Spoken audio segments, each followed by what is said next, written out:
Welcome, Alpha. Greetings to you in the mighty and matchless name of our Lord and Savior Jesus Christ. Let's turn our Bibles to Psalm 34. இங்கே ஒரு நல்ல வசனம் கிடைச்சிருக்கு.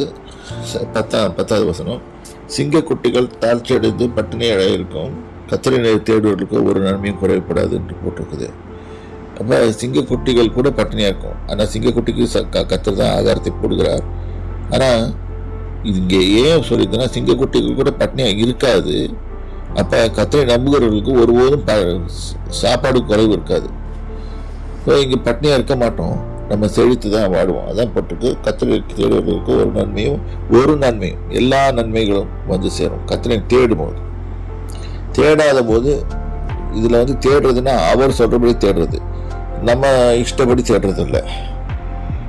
அடுத்தது, பிள்ளைகளே எனக்கு செவி கொடுங்க, கர்த்தருக்கு பயப்படுதலை உங்களுக்கு போதிப்பேன். இங்கே கர்த்தருக்கு பயப்படும் பயன்னு சொன்னோன்னா சும்மா நடுங்கிட்டு இருக்கிறது இல்லை. God doesn't act like a terrorist or anything like that. God is full of love.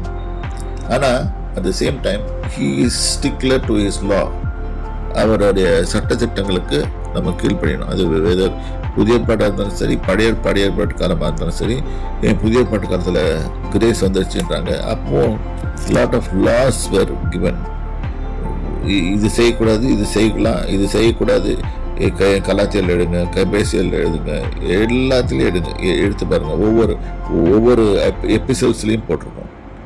அப்போ அது நம்ம கோபத்தை தவிர்க்கிறது, நமக்கு மற்ற காரியங்களை தவிர்க்கிறது, இதெல்லாம் கர்த்தர் மேலே இருக்கிற அன்பில் தான் செய்ய முடியுமே தவிர்த்து நம்ம பயத்தினால விட்டு ஐயோ பயம் வந்துடுச்சு, ஐயோ கர்த்தர் நான் அடிச்சிருவாரு, இட் ஒன்ட் ஒர்க். ஆகவே பிரியமானவர்களே, கர்த்தருக்கு பயப்படுதலை உங்களுக்கு போதிப்பேன்.